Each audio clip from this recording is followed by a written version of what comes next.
Okay, so you've got these two AI heavyweights, right? Claude and ChatGPT. Both are crazy smart, but here's the thing. They don't think the same way, not at all. And figuring that out, well, that's the secret to really getting the most out of them. So, the big question is, how do you pick the right one for what you're doing? Let's get into it. So, yeah, which one should you use? That's the whole point of this. By the time we're done here, I promise you'll have a clear idea of which AI's brain is better suited for your task. You know, whether you're trying to crush a school paper, build some code, or just mess around with a new idea. All right, probably the easiest way to wrap your head around this is to think of them as two totally different personalities. Let's say Claude is your thoughtful senior analyst. Super meticulous, right? It'll dig deep into complex stuff, take its time, and then walk you through its logic step by step. Now, ChatGPT, that's the creative studio. It's this all-in-one powerhouse that's just bursting with ideas, spitting out images, writing code. It can switch from one style to another in a snap. So, to really get why they're so different, we've got to look at where they came from. Section 1, their origin stories. Because honestly, how they were trained at the very beginning, that explains almost everything about how they think today. Okay, so let's start with Claude. It was trained using this really unique idea called constitutional AI. Seriously, it's pretty much what it sounds like. Imagine you gave an AI a literal rulebook, a constitution filled with principles, some even from things like the UN Declaration of Human Rights. The AI's whole job is to learn how to be helpful and safe by constantly checking its work against that rulebook. So how does that actually work? It's a three-step dance, really. First, the AI generates a response, and then it critiques itself, asking, does this line up with my constitution? If not, step 2, it revises the response to make it better. And finally, step 3, it learns from that self-correction. It's like it has this internal voice guiding it, which is way different from just getting feedback from the outside. Now, let's flip over to ChatGPT. It uses a completely different playbook called Reinforcement Learning from Human Feedback, or RLHF for short. Forget the rulebook. Instead, imagine thousands and thousands of real people looking at ChatGPT's answers and voting on which one is best. It's basically learning from a giant continuous popularity contest.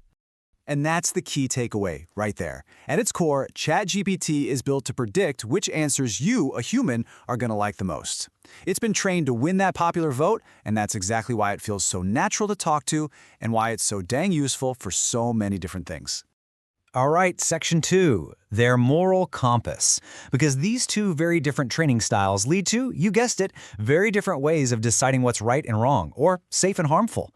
Are you going to follow the rules, or are you going to follow the crowd? You can really see this play out when you ask them to do something tricky. If you give Claude a sketchy prompt, it'll usually refuse pretty politely and then tell you why, referencing a specific principle from its constitution.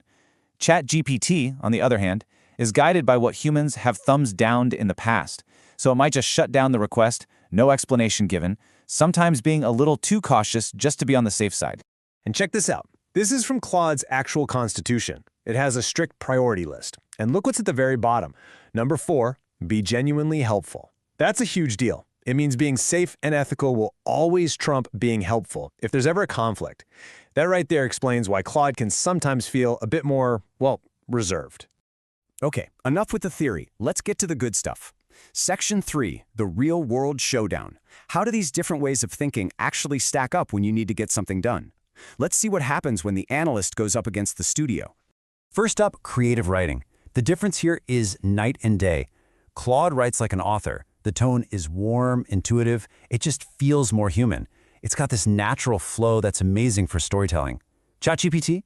Think of it as a master mimic. It's a high-precision system. You tell it to write like Shakespeare or in the style of a marketing email, and it nails it. It's incredible for things that need a specific structure or tone. All right, for all you coders watching, this is where it gets interesting. Claude is like your collaborative engineer. It's fantastic at getting the big picture of a huge code base spread across tons of files. Great for deep debugging. ChatGPT is more of a fast prototyper. Need a quick code snippet to solve a problem? Trying to figure out a specific algorithm? It's lightning fast and super helpful for those one-off tasks. And what about research? Well, they each have their own kingdom. Claude is the undisputed master of depth. You can drop a giant PDF, a dense scientific paper, a long legal doc, and it will digest the whole thing without missing the plot. ChatGPT, on the other hand, is the master of breadth. It can search the live internet, pulling in the latest info from all over and stitching it together into a summary for you. And when I say Claude can handle depth, I'm not kidding. We're talking about a context window of up to 500,000 tokens. To put that in perspective, that's like feeding it the entire book The Great Gatsby 5 times in one go, and it'll remember everything from beginning to end. Just insane. This table really nails the versatility difference. Look at ChatGPT. It's fully multimodal, handling images, video, voice, the works. It's got a huge plugin store and custom GPTs, and it's plugged into this massive ecosystem with Microsoft. Claude, for now, is much more focused. It can analyze images, but that's about it for multimodality. And its ecosystem is still in its early days, though it's growing.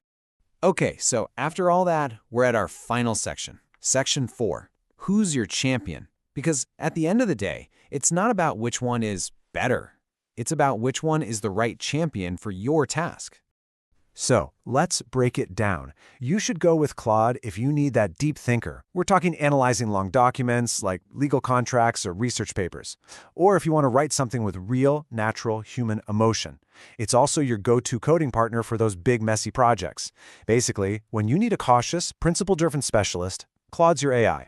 And you should pick ChatGPT when you need a creative studio, that versatile do-it-all tool. Perfect for brainstorming a ton of ideas, whipping up images for a slide deck, getting you the latest info from the web, or connecting to all your other apps to be a productivity beast. If you need speed and flexibility, ChatGPT is the clear winner. Which brings us to the real bottom line here. It's not about picking one and ditching the other. The pros don't pick a side. They know the real power comes from knowing which tool to pull out for which task. It's about knowing when you need the focused analyst versus when you need the whole creative team. So, that leaves us with just one last thing to think about. We've seen how they learn, how they make decisions, and how they solve problems. One is guided by a rulebook, the other by popular opinion. Now that you know how they think, which one thinks a little more like you?